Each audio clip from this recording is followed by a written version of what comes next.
Hello everyone. Future के classes में आप लोगों का स्वागत है।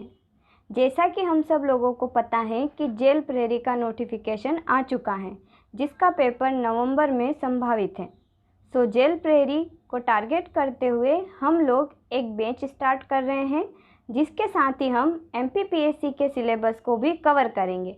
तो आज हम पढ़ेंगे सामान्य हिंदी, जो कि जेल प्रेरी एवं सब इंस्पेक्टर दोनों में ही स्कोरिंग सब्जेक्ट है। तो आज हम पढ़ेंगे सामान्य हिंदी का सबसे महत्वपूर्ण टॉपिक संधि। सबसे पहले हम जान लेते हैं संधि की परिभाषा। दो वर्णों के मेल को संधि कहते हैं। संधि का अर्थ होता है जोड़ना या मिलाना। जब दो वर्णों के मिलान से कोई शब्द में विकार या परिवर्तन उत्पन्न होता है तो उसे संधि कहते हैं। तो सबसे पहले हम जान लें कि वर्ण क्या होते हैं। तो आपको एक एग्जाम्पल दूंगी, जैसे युग प्लस अंतर बराबर युगांतर। इसमें प्रथम शब्द के अंतिम वर्ण अ तथा दूसरे शब्द के प्रथम वर्ण अ के मेल से परिवर्तन होने पर एक नया वर्ण आ का निर्माण हुआ और दोनों शब्दों के जोड़ से एक नया शब्द युगांतर बना, अर्थात संधि ध्वनियों का मेल है। अब हम जानते हैं संधि के प्रकार। तो संधि तीन प्रकार की होती हैं: स्वर संधि, व्यंजन संधि, विसर्ग संधि। स्वर से स्वर का मेल स्वर संधि कहलाता है। स्वर या व्यंजन से व्यंजन का मेल व्यंजन संधि कहलाता है तथा जहाँ अह का प्रयोग होता है वह विसर्ग संधि कहलाता है। अब स्वर संधि को जानने से पहले सबसे पहले हम जानेंगे स्वर और व्यंजन के बारे में। स्वर किसे कहते हैं? स्वर उस ध्वनि को कहते हैं जिसका उच्चारण बिना किसी अन्य ध्वनि के होता है। ये तीन प्रकार के होते हैं: मूल स्वर जैसे अ, ई, उ और ऋषि, इन्हें लघु स्वर भी कहते हैं। दूसरा है दीर्घ स्वर जैसे आ, ई, उ आदि। तीसरा है संयुक्त स्वर। अ और ई मिलके ए का निर्माण होता है। अ और उ मिलके ओ बनता है। अ और ए मिलके अय बनता है। अ और ओ मिलके औ बनता है। अब हम बात करते हैं व्यंजन की। व्यंजन वे ध्वनियाँ हैं जिनके उच्चारण के लिए किसी अन्य ध्वनि या स्वर की सहायता लेनी पड़ती है, जैसे आधा क प्लस अ बराबर क, आधा क प्लस आ बराबर का। इसी प्रकार संयुक्त व्यंजन भी होते हैं जो कि बहुत इम्पोर्टेंट हैं और हर एग्ज़ाम में यहाँ से क्वेश्चन आते हैं, जैसे क्ष, आधा क और श, त्र, आधा त और र, ज्ञ, आधा ज और य, श्र, आधा श और र। अब हम बात करते हैं स्वर संधि की। स्वर से स्वर का मेल स्वर संधि कहलाता है। स्वर संधि 5 प्रकार की होती है: दीर्घ, गुण, वृद्धि, यण और अयादि। तो सबसे पहले हम बात करेंगे दीर्घ स्वर संधि की। दीर्घ का अर्थ होता है बड़ा।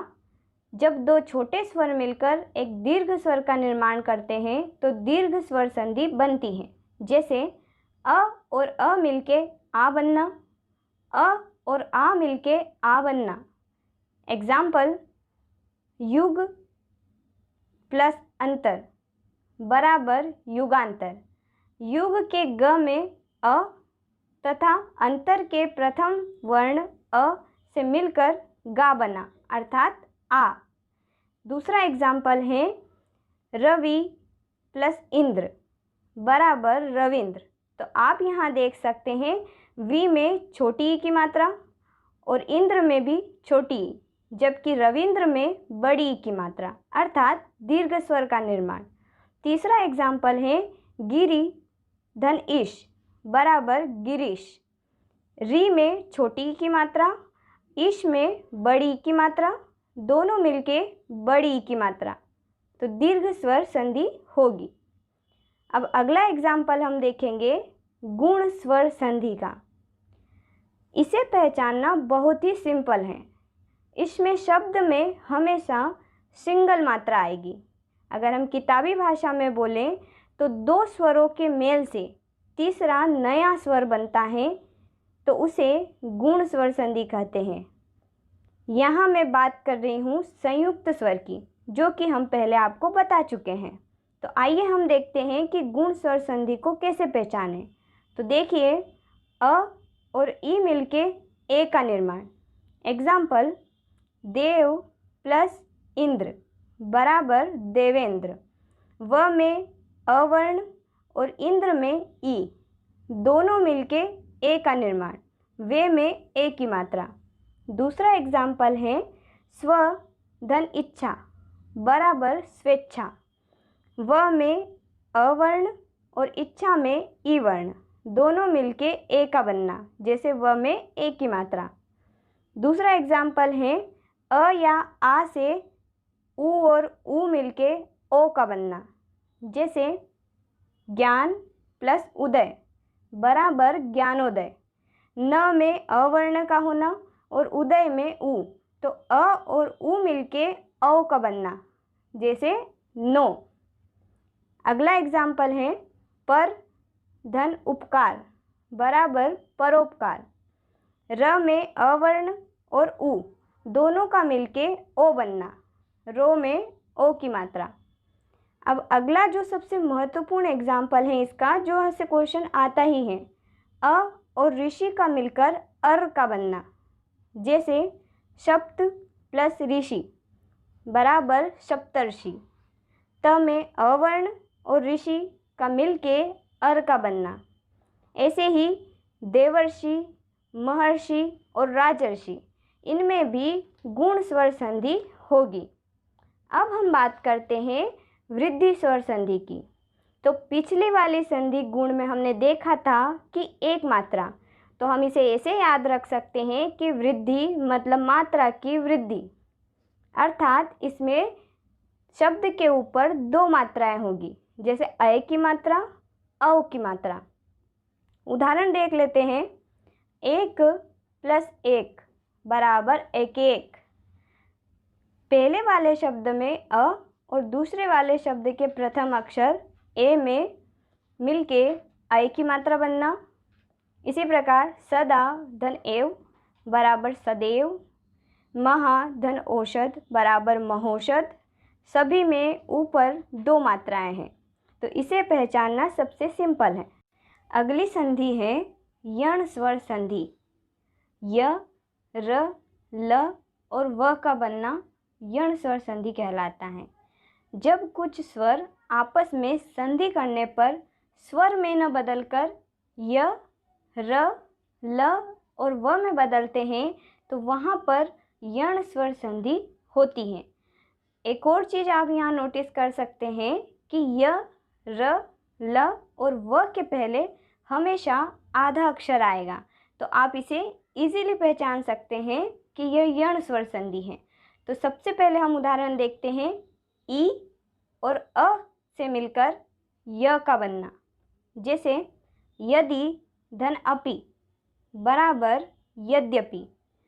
दी में छोटी ई की मात्रा और अपि में अ, दोनों से मिलकर यद्यपि। सेंटर में य आ रहा है। अगला उदाहरण है परि धन अटन बराबर पर्यटन। दूसरा है ई और उ से मिलकर यू का बनना, जैसे अभि धन उदय बराबर अभ्युदय। इसमें यू बना है। अगला है उ और अ से मिलकर व का बनना, जैसे सु धन अच्छ बराबर स्वच्छ। बीच में व आया है, अर्थात यण स्वर संधि। अगला एग्जाम्पल है उ का आ से मिलकर वा बनना, जैसे सु प्लस आगत बराबर स्वागत। ऋषि प्लस आ से मिलकर रा का बनना, जैसे पितृ धन आज्ञा बराबर पित्राज्ञा। त्र या र बना है वहाँ पर, तो यहाँ आएगी यण स्वर संधि। और आप इसमें नोटिस कर सकते हैं कि सभी के आगे आधा अक्षर होगा।